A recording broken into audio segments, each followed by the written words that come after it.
Yeah, and we have another presentation from Eliška. Eliška, right? Yeah, and she is from Charles University, Prague. We'll begin today's this panel with a presentation by Zehra. And the topic of the presentation is Humanitarian Intervention and Responsibility to Protect, R2P. Yeah, perspectives from the MERCOSUR region. May I invite Zehra to begin her presentation? Is it okay? Let's introduce myself first. My name is Zehra Korkmaz Kökdere, and I'm from Necmettin Erbakan University at Turkey. And I am a PhD candidate at Top University in Ankara. Today I will have two presentations. One of is my own presentation about the role of regional organizations in humanitarian intervention. And the second one will be about, again, the principle of R2P regarding the MERCOSUR region. And I will start with the definition of humanitarian intervention. Humanitarian intervention means the involvement of the use of force within a state sovereignty. And it is concerned with the welfare of the humanity and to increase the welfare of human beings. And we have different definitions on the issue, and then we can understand the pillars of humanitarian intervention in detail from these definitions. And it's the action of a government or a group of governments to prevent or stop governments to from violently oppressing their citizens. And it's a forcible intervention by using military means. Usually, and it can also be a threat of the use of power, of course, and it is realized in cases of when states are not able to prevent the human rights violations within their borders, or when they cause these violations. From this, there is a principle responsible to protect, which evolved from humanitarian intervention and is accepted by the General Assembly, United Nations General Assembly in 2005. And the responsibility to protect mainly underlines the responsibility of states to protect populations within a country, within the sovereign borders of a country. And it is realized by the authorization of the United Nations Security Council. It should be authorized by the Council. And there is 4 pillars, which is important for this principle, which is to protect populations from genocide, war crimes, and ethnic cleansing and crimes against humanity. And we can talk about a normative shift to the principle, to the responsibility of protect.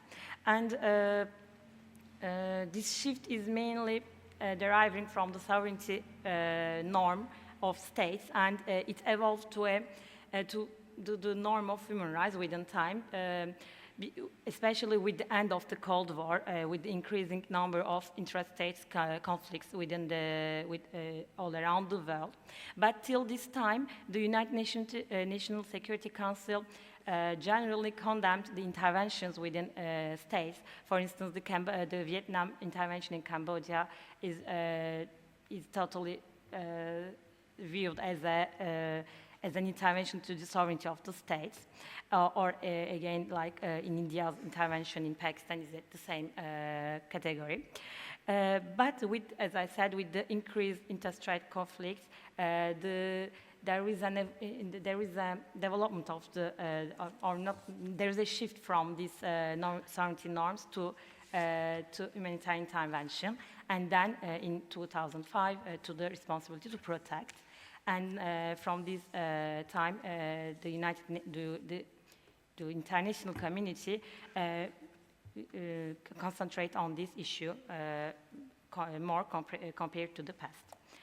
And for my study, I make a general conceptual introduction, and my issue is about Libya military intervention, and I analyze the role of regional organizations in this, during this intervention. And why I'm choosing Libya military intervention, since it's the first intervention, maybe the last, and authorized by the United Nations Security Council after the adoption of the doctrine of responsibility to protect. Because in Kosovo, Afghanistan, and Iraq, they are not authorized interventions, of course. And the context of this intervention is in order to overthrow the Libyan government, the rule of, to overcome the rule of Gaddafi regime. And so the violent response of the governments against people during these revolutions lead the international community to take action within this country. And Libya is different from Tunisia and Egypt, since the rebels are confronting with violent response from the government. And again, it's also different from Syria, because in Syria, Russia and China has vetoed for the intervention, so there is not a realized military intervention. And then to understand the background of the revolution, it can be maybe useful to look at the leading forces of this revolution in Libya. And more than 40 years of rule, Gaddafi has established a despotic regime, and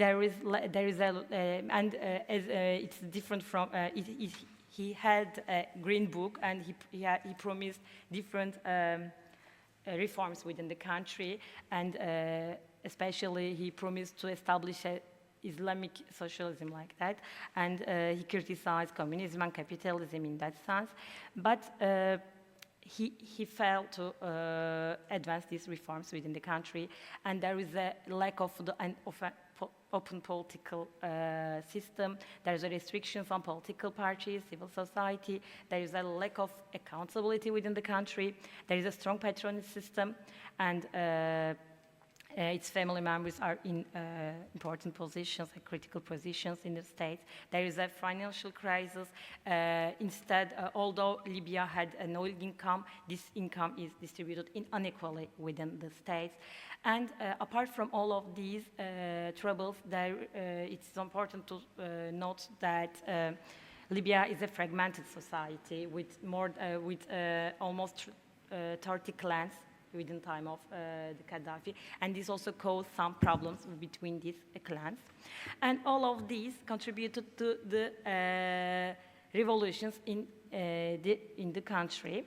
And after the revolutions occur, the international community reacts to this issue within the country, since and firstly, the United Nations High Commissioner for Human Rights warned these actions, and then, but there is a continuing actions, crimes against humanity within the country, and the United Nations Security Council adopted 2 resolutions, and the first one condemned the violence against civilians and referred the case to the International Criminal Court, and imposed some sanctions, which is also supported by different individual states around the world, especially from European countries. And but then after these resolutions, also another one, 1973, the resolution 1973 was established, and this is a resolution directly authorizing a military intervention to protect civilians within the countries, and this intervention lasted with the capture of Gaddafi and his death. And in the post-conflict period, some United Nations missions are established to increase to establish stability within the country. And I have talking about the United Nations position within the process, but even the role of regional organizations are important to be underlined, since the Chapter 7 of the United Nations Charter article a multilateral approach to such crises. And among these regional organizations, NATO stands the first, since it is at the command, it commands the intervention. And the main reason for its participation is new strategic concept, which means and also it's willing. NATO was willing to increase its global prestige within the world, and instead of being only interesting with the with NATO members or with the North Atlantic region, it wanted to be engaged more actively in global security threats. And it is, again, there is a legal basis for this intervention, the resolutions declared by the Council. And the operation starts with the leading role of France, and then Britain, and the UK, and as I said, US support these airstrikes, and then NATO take the command. And they enforced arms embargo against Gaddafi, and enforce and establish a no-fly zone. And these campaign, and as I said, with the capture of Gaddafi. The second regional organizations which should be underlined is again African Union, and African Union is established in order to promote the unity within the region of Africa, and it is known with its affinity with Gaddafi, because at the beginning of his rule, Gaddafi is more an Arab, is prone to an Arab nationalism, but within time he support the African unity and African nationalism. And so, okay, I will just go again.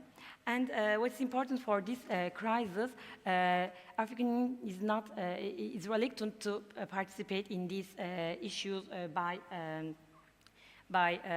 military means. He preferred to have a mediating role in this intervention, and he also established a mediation community or council, something like that, and to end the problems within the country, but it didn't work, and the intervention occurred.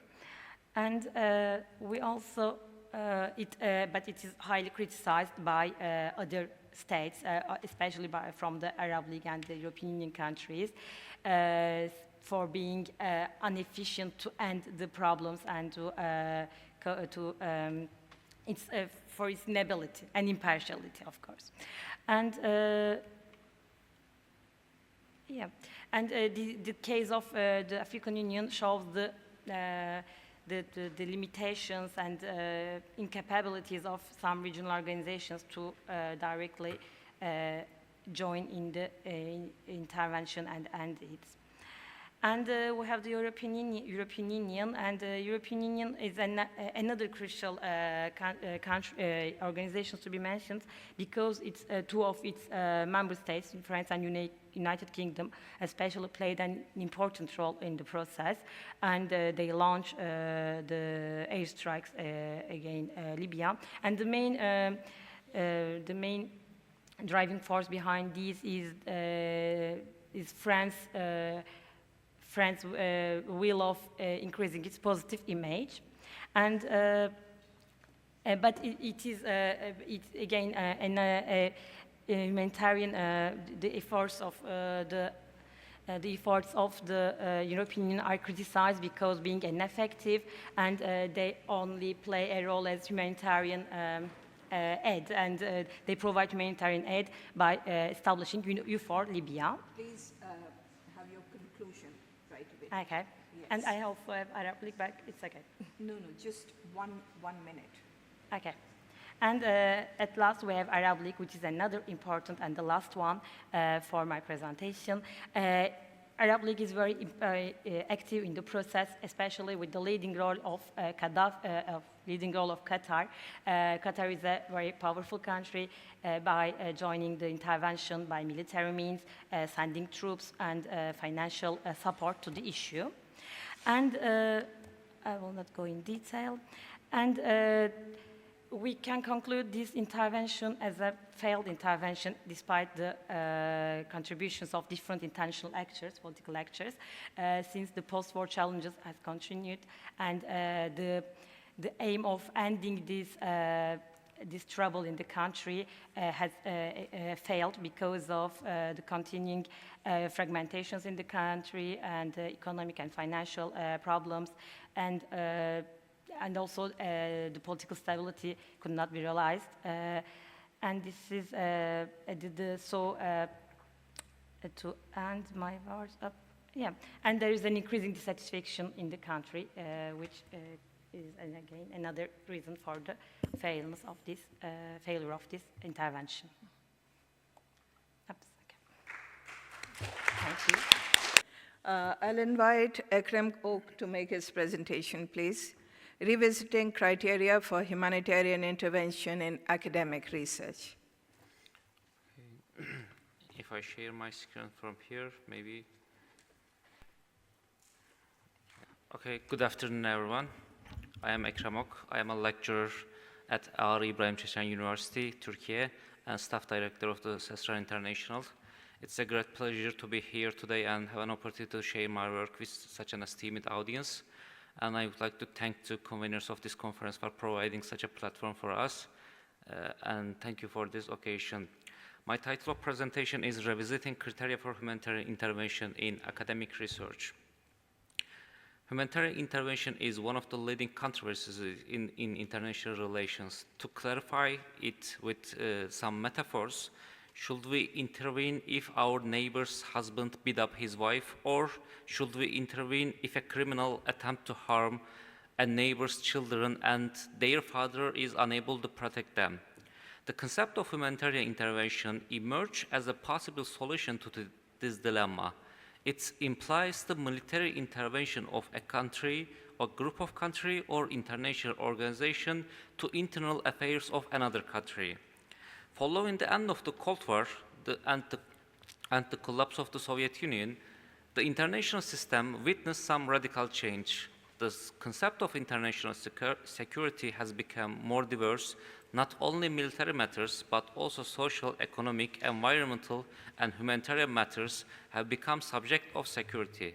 Moreover, the structure of international system has evolved from the interstate dispute to intrastate conflict.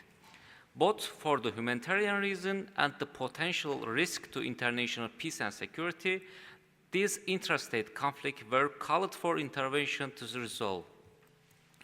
During this period, humanitarian intervention gained increased attention.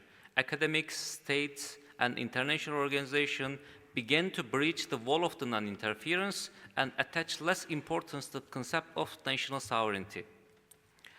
However, one of the biggest challenges for the scholars working on humanitarian intervention is the lack of the consensus on its definition and criteria. Politicians, soldiers, and scholars have used the term of humanitarian interventions with very different meanings.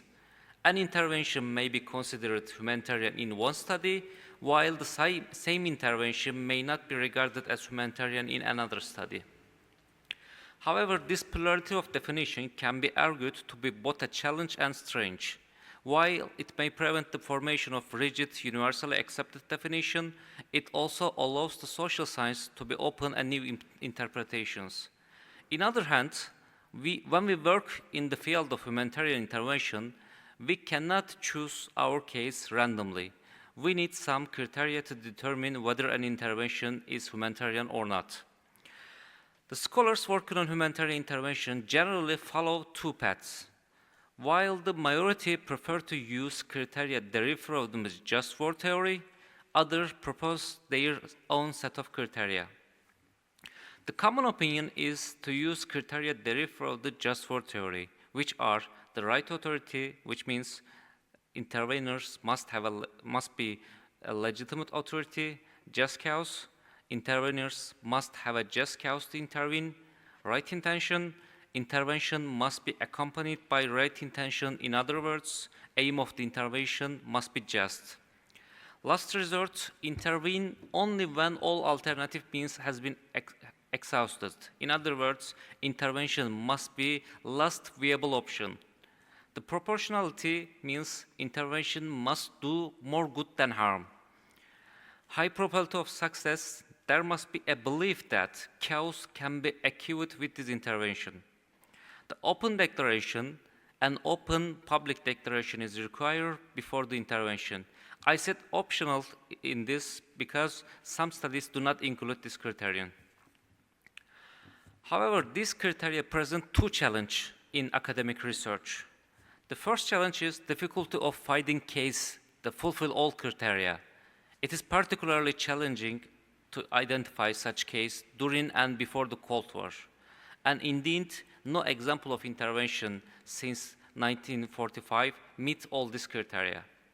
The second challenge is that this criteria functions more like as guidelines for state on how and when to intervene, rather than as criteria for identifying a case whether it's humanitarian or not. Just war criteria provide guidelines for states to follow before intervening for humanitarian purpose. However, these criteria are not useful for determining whether an intervention in the past is humanitarian or not. After analyzing cases, definitions, and all existing criteria for humanitarian intervention, this study aims to introduce 5 criteria developed to assist scholars working on humanitarian intervention for case selection. Before introducing, it will be useful to underline that this study doesn't claim that the intervention that meet all these criteria are true examples of humanitarian intervention. Indeed, no intervention in the history can be called a true humanitarian intervention. This criteria aims only to help us to find case to analyze. The first criterion is humanitarian emergency. There must be a humanitarian emergency in the target country. This criterion differs humanitarian intervention from other military interventions. The second criterion is unwillingness or unableness of the target state. The target states must be unwilling or unable to stop the humanitarian crisis within its territory, or it must be one of the creators of this crisis. Otherwise, it will be intervening in a country which is already dealing with stopping the humanitarian crisis. The third criterion is that intervention should be conducted by military means. This criterion distinguishes humanitarian intervention from non-military initiatives, such as humanitarian aid and humanitarian relief. The fourth criterion is the intervention must have a humanitarian dimension. This criterion separates humanitarian intervention from other military operations. I need to elaborate the humanitarian dimension part.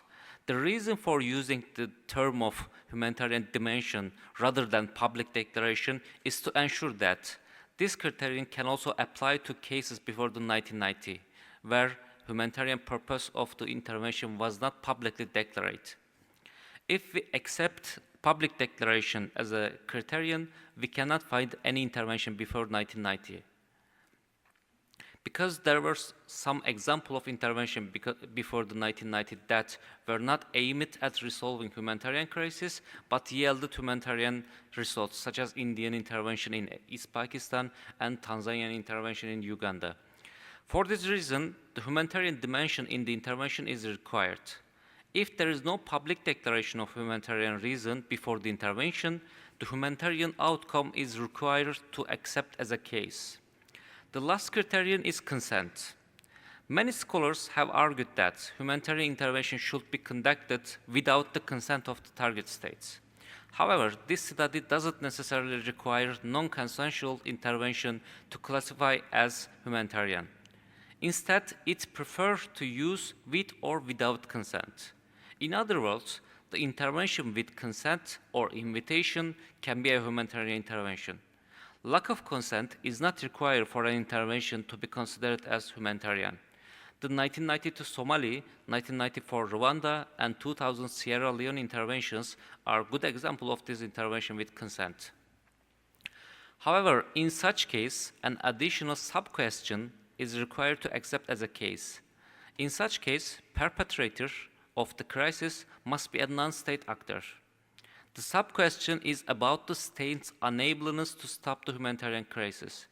If a country is unable to stop humanitarian crisis within its territory, its border, it may consent to other countries to step in to do so, and this consent doesn't prevent the intervention from becoming humanitarian. Considering all of these criteria, this study also offered the following definition of humanitarian intervention. Humanitarian intervention is the military intervention by a third country, a group of countries, or an international organization to internal affairs of a country with a group of people suffer from human rights violations, either with or without the target state consent. And this is our criteria and an example of East Timor, and the flow chart of the last criteria. And thank you for attention. I am open any question, comment, or contribution you would like to make in the end of the session. Thank you for listening.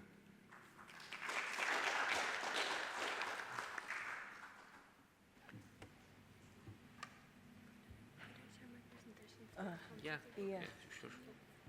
Thank you, Ekrem, for your presentation. Very succinct, and I will make my intervention into Chair's intervention at the end of all the presentations.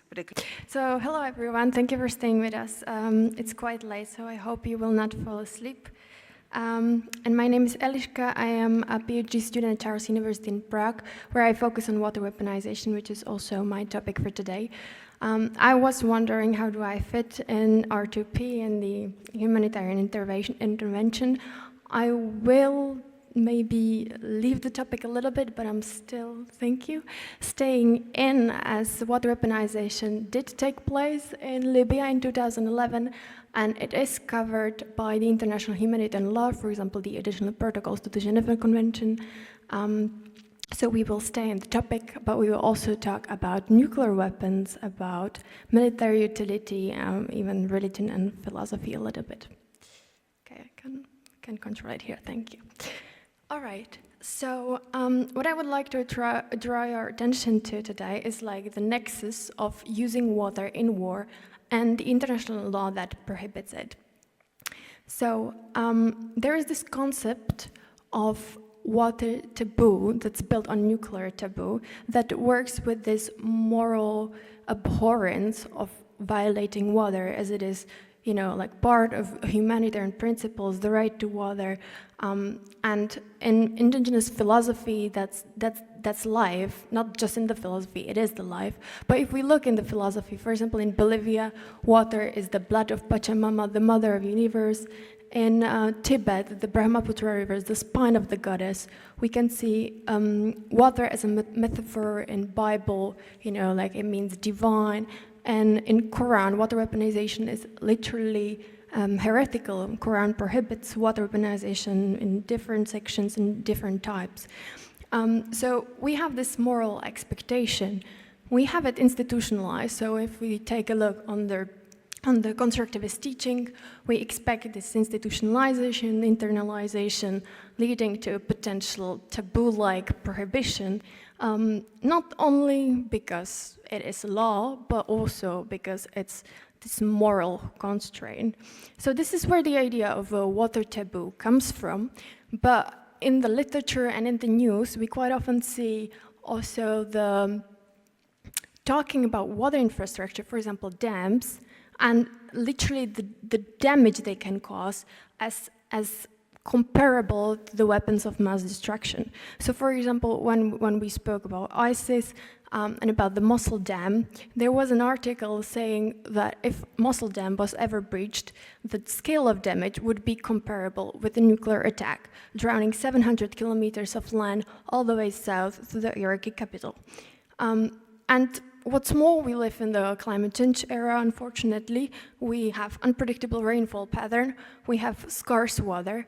That all leads us to protect water, not only for water security, but also food security, and necessarily as employment, health, political legitimacy, and eventually peace, as there is research tying water scarcity in Syria and Iraq and radicalization and ISIS rise. So that is the puzzle. Maybe I should have also spent some time introducing water weaponization, but the longer I am in the field, I start to wonder if it is a field, because it touches on everything.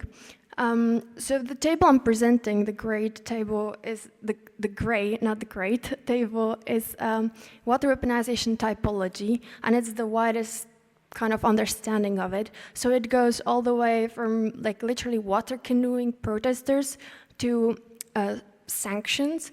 It is super wide, and all researchers like use something different.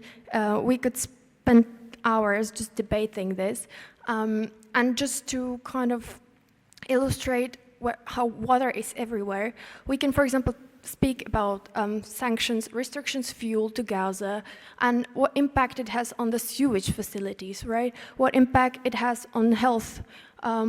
Or, for example, when we attack hydroelectric infrastructure on a dam, like what is the risk management of could the dam get breached? Does the water get polluted, right? Like what is the margin of risk we work with? But that's just challenges in the field.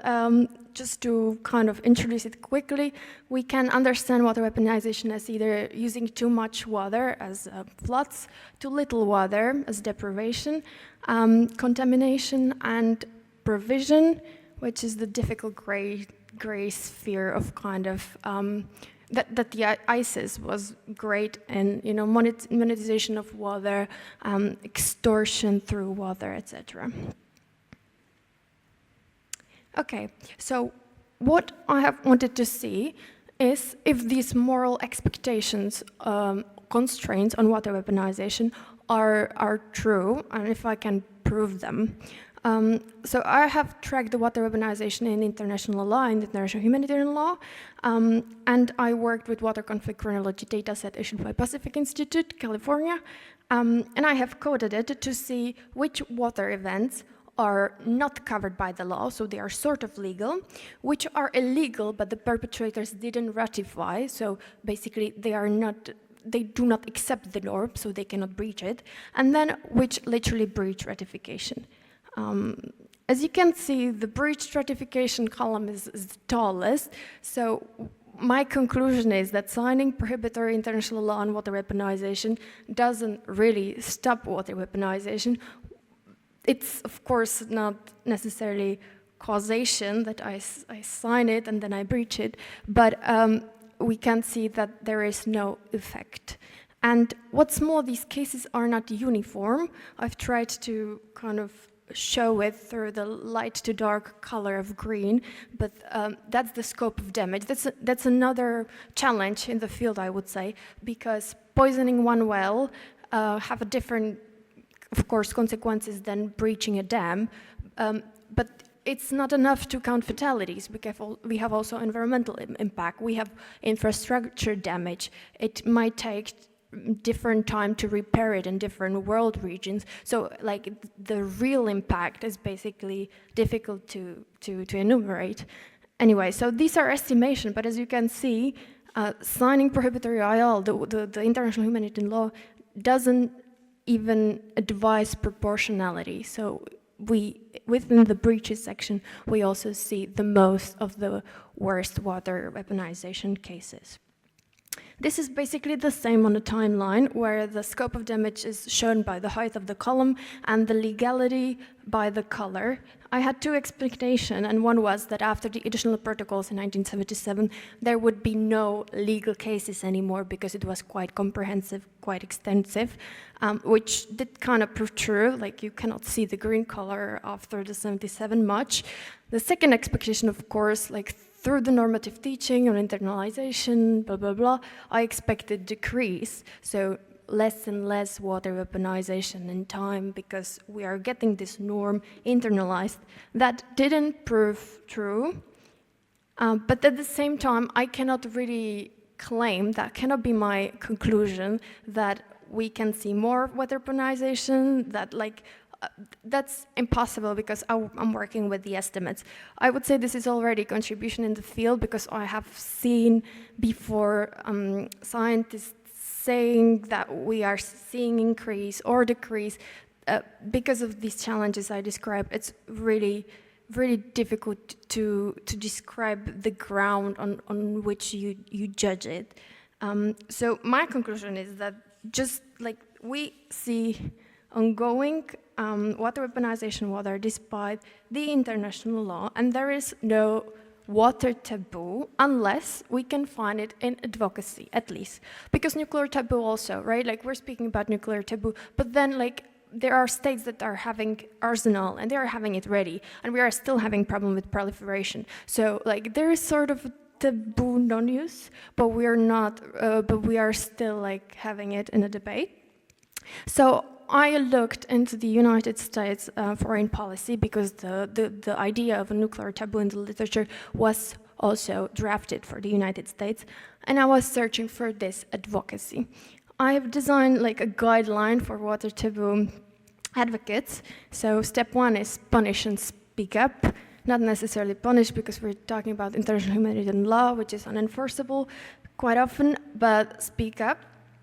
And if you cannot speak up, because sometimes it is quite necessary to weaponize water, I can mention, for example, Ukraine, where they breached the Erbakan dam to stop the Russian advance on Kiev, right? So in these cases, at least deplore it to show that, okay, we have breached norm, we know that, but like we still believe in the norm.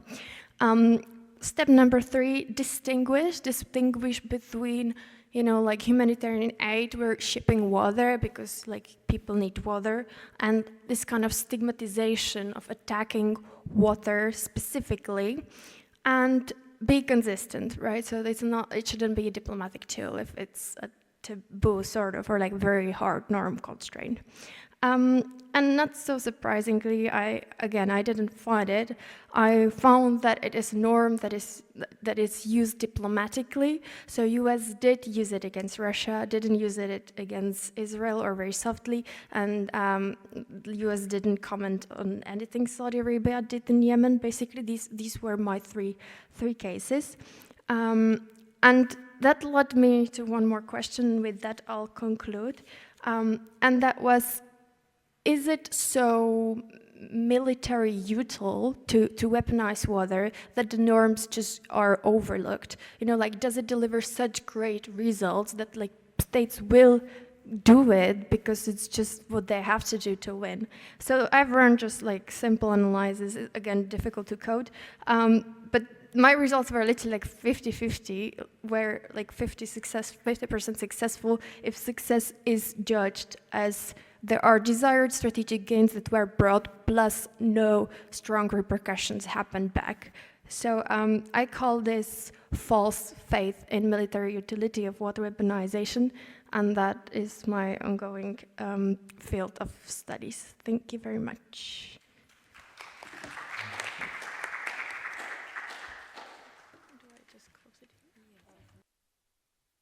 Do you want to go ahead with your presentation? 12 to 15 minutes, please. Hi again. I will continue with my second presentation. Indeed, it's my professor Segah Tekin, who will present this study, but unfortunately, because of some health problem, she's not present, and I will also present this one.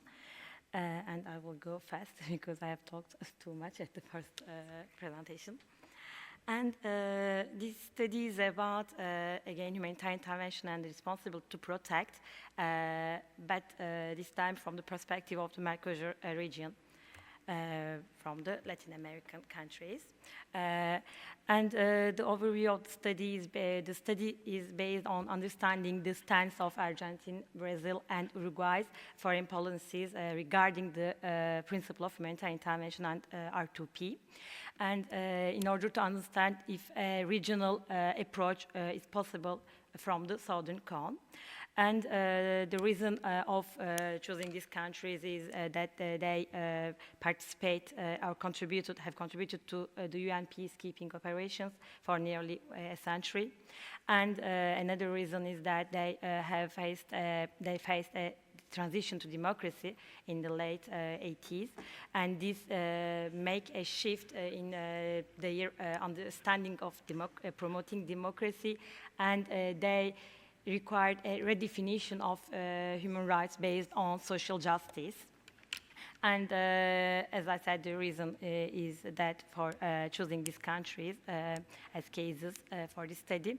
But we exclude Paraguay from this study, despite being a founding member of the MERCOSUR, since it can be considered as a latecomer to this issue, and Paraguay's later involvement in peacekeeping, it started in 2001, and it has a very limited national and international, it is a limited participation to national and international level discussions regarding the issue, and the last word of Paraguayan government was in 2017. And without any reference any reference to the principle of humanitarian intervention. The MERCOSUR is a regional organization founded with the initial cooperation of Argentina and Brazil to increase to deepen their relations in various areas, including security and nuclear capacity buildings. But this turned to a regional regional organizations within time, and the member countries are Argentina, Brazil, Uruguay, and Paraguay. And especially it was the regional challenges which forced this country to have a voice within this context, about the issue of humanitarian intervention. And the democratization wave, especially which started in the 1980s, forced them to contribute to the redefinition of human rights norm, and both at national and regional, and as well international level, based on the notion of social justice. And they these three countries participate actively in the discussions about humanitarian intervention, and especially Argentina and Brazil have an influence in this issue, in this context. And first of all, to start with Brazil. Brazil have a Brazil's traditional approach about this issue is based on these constitutions formed reformed after the democratization process in the country, and it is based on 4 pillars, which are non-intervention, self-determination, peaceful conflict resolutions, and equality among nations.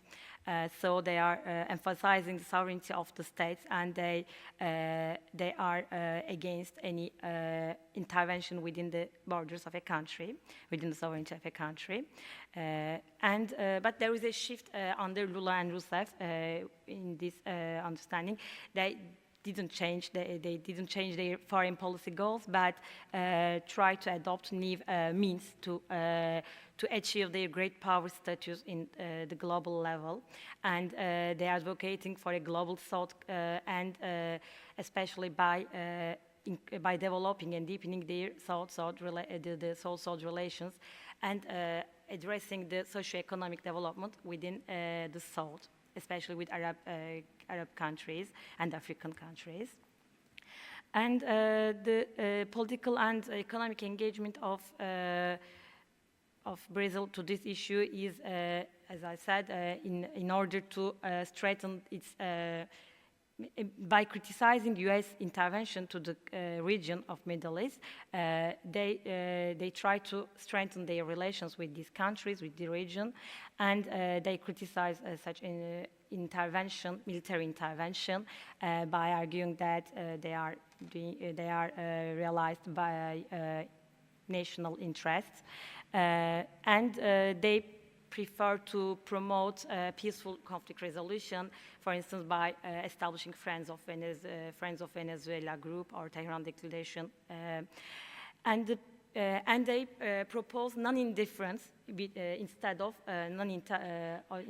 non-intervention, which is based on promoting the development, the socioeconomic development of these countries which are intervened, instead of only militarily intervening in this country and ending the violations of the human rights violations in these countries.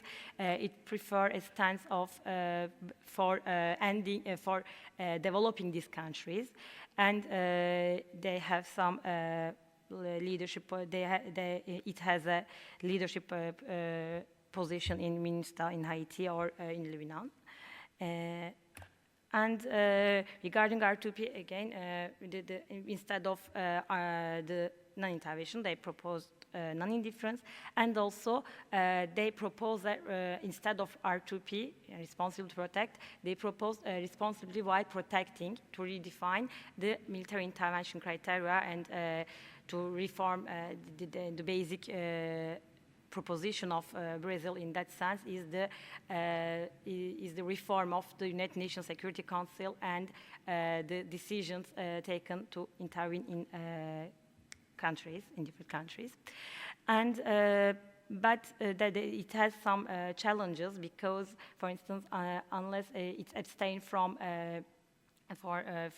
abstain in the when it's a permanent member in Libya during the Libya intervention in the United Security Council, he only abstained and it didn't object to the intervention. So this make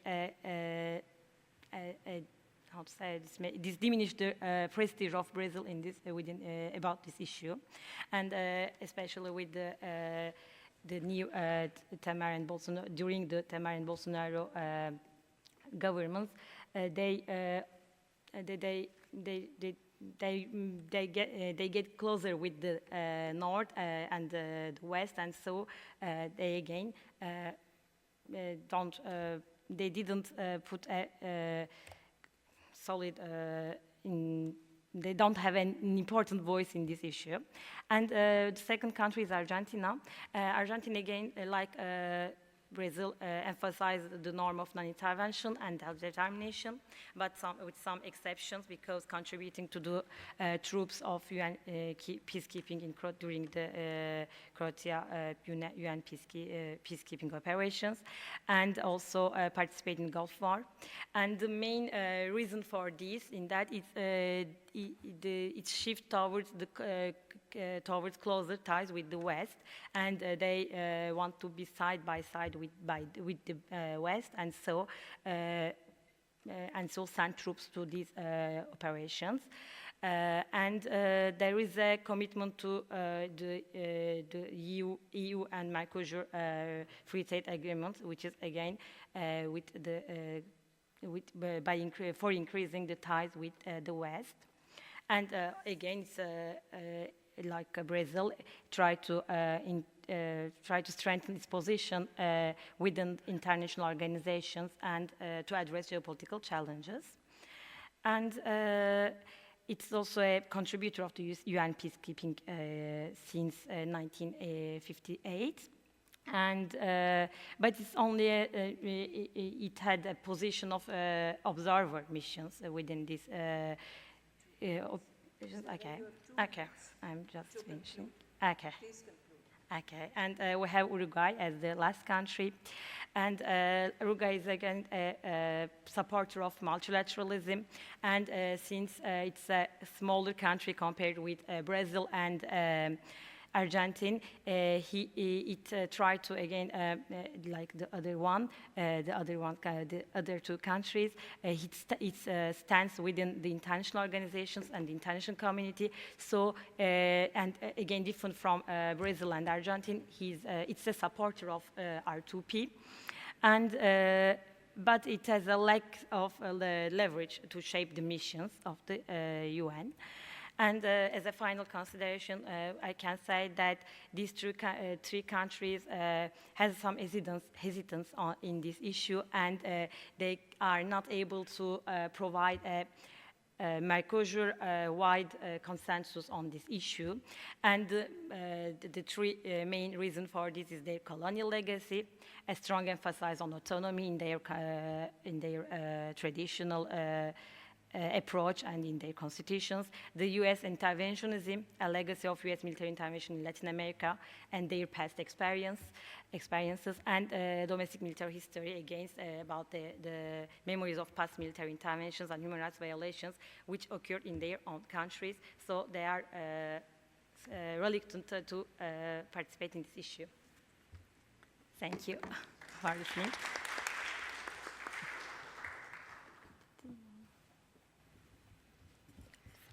Thank you all for your wonderful presentations. We learned a lot from all the 4 presentations that were made. Is Shweta and Mishra around for making the presentation? No, they're okay. They're not around. So I'll make my chair remarks and remarks as a discussant of this panel. After listening to all the presentations, I come to the idea that humanitarian intervention, in humanitarian intervention, we have to look at the power relations, power dynamics in the entire intervention arena. Now we have to particularly look at who intervenes. Where is the intervention being, what is the target of intervention, meaning where are we intervening? And why is the intervention required? So if you look at who, why, and where, if these answers are known, then we would know whether this intervention, as Ekrem said, we will be able to determine what is the just cause and if the intent is just. I'll just take one example from our recent memory and one from not so recent memory, just to illustrate my point. Now, in recent memory, there was an intervention, international intervention in Libya. Now, Libya as a state was already a weak state. Libya, of course, in the context of the Arab Spring uprising, saw people rebelling against the Gaddafi regime. It was not a just regime at all, but there was a modicum of stability there. Many people would tell you in Libya there was also some sort of social justice. People were able to have access to many basic things of life, which are not available in all the countries of the world. There are many places where they are not. And we do not see any intervention as far as those countries are concerned. So the power dynamics between Libya and the countries, the NATO countries that intervene, was, you have to look at the causes of intervention there as well. Libya had been the target of NATO for a long time, and the Arab Spring uprisings there, very legitimate, presented a just cause to intervene. I'm not saying there was not, that people weren't dying, the regime was not targeting its own people, but Again, there can be a lot of perspectives on that. There was no NATO intervention, for instance, in other, for instance, say Syria, where the regime also targeted its own people, and not only its own, but also in cahoots with the Hezbollah. And so there was no intervention because, again, you have to look at the power dynamics and how things really play out in terms of relational power between one who is expected to intervene and the local situation, where is important. Yes. And another example that I want to highlight here is India's, before the R2P was a thing in international relations, India intervened in East Pakistan, and it led to the creation of a state. Before that, the Indian Prime Minister appealed to the powers that be, appealed to the US, appealed to Britain, appealed to all the West European countries to pressure Pakistan to stop the genocide of Bengali Muslims as well as Hindus who were pouring into West Bengal and Assam. And this was creating issues in terms of provision of amenities to people who were pouring into as refugees into Indian state of Assam and Bengal. And when the rest of the world, the Western world, who are powerful people, refused to intervene, and the immediate cause was Pakistan's attack on India, which led to Indian intervention into East Pakistan. So the context is very important. The relational power is very important. And US would have come to aid of Pakistan had the Soviet Union not sent its submarine into the Bay of Bengal. So, it was, you have to look at the relation between the intervening state and the powers which might be protecting or supporting the genocidal regime. So what I mean to say that each case of humanitarian intervention would be unique and has to be unique, but one can look at the who intervenes, why they intervene, and where the intervention is being sought or done. These things are important. Second, and quickly, about water intervention. Again, we can apply the criteria of who, when, and where to water intervention. Now, we all know, we are all concerned about what's going on in Gaza in the past several months.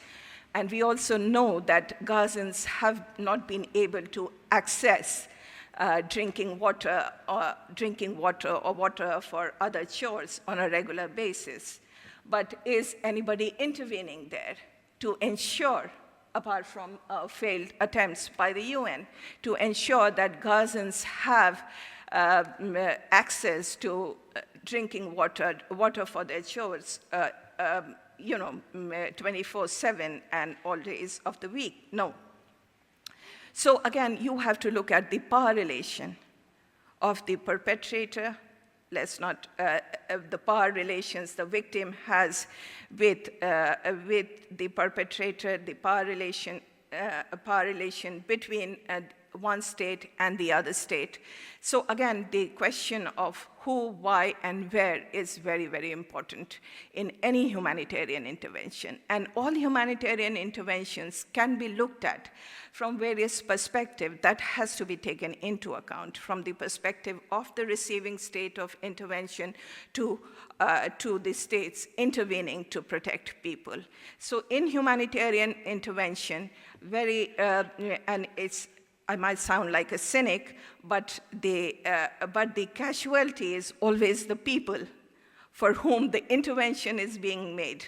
So people suffer whether one intervenes or does not intervene. And these two examples, again, can be taken as case studies for intervention which has a modicum of success, and intervention which do not succeed in bringing about peace, which is sought as the intent of the intervention.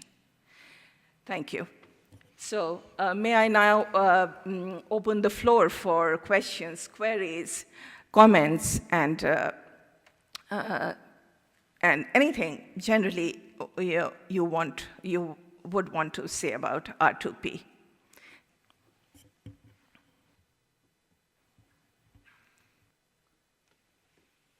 Like we explained very well.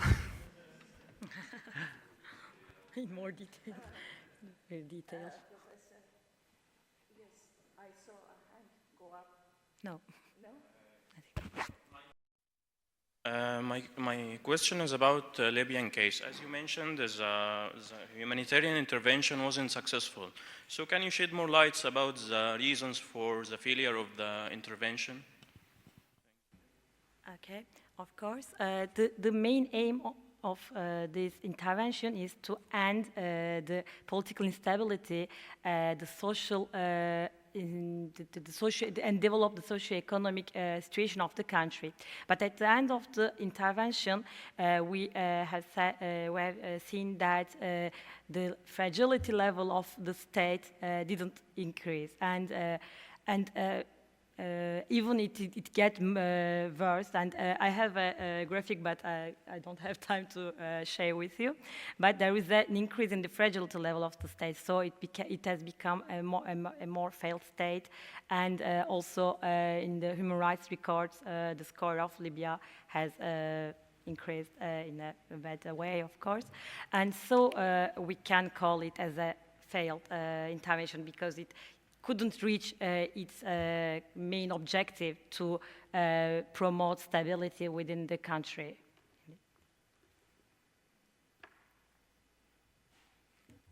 I can also answer this question. In humanitarian intervention literature, there's an argument between national sovereignty and intervention. And the pro-interventions supporters always says humanitarian intervention is nothing about the country's sovereignty. Humanitarian intervention is always just want to stop the humanitarian crisis in the territory and don't engage anything more. But in Libya case, the intervention caused the regime change in the Libya, and this underline one of the biggest argument of the humanitarian intervention. That's why I think the Libya case also a failed intervention.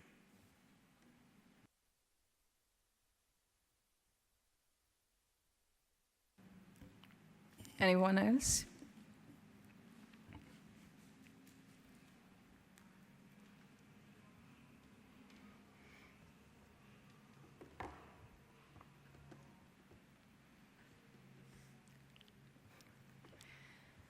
So if there are no more questions, queries, comments, or anything else, any other intervention, I'll call this panel to a close. Thank you very much, all the presenters. Thank you for listening.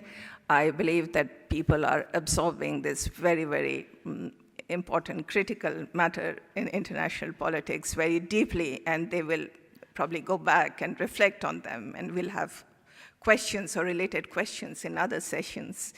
So I'll call this panel to a close, and thank you all very much for being here. Thank you.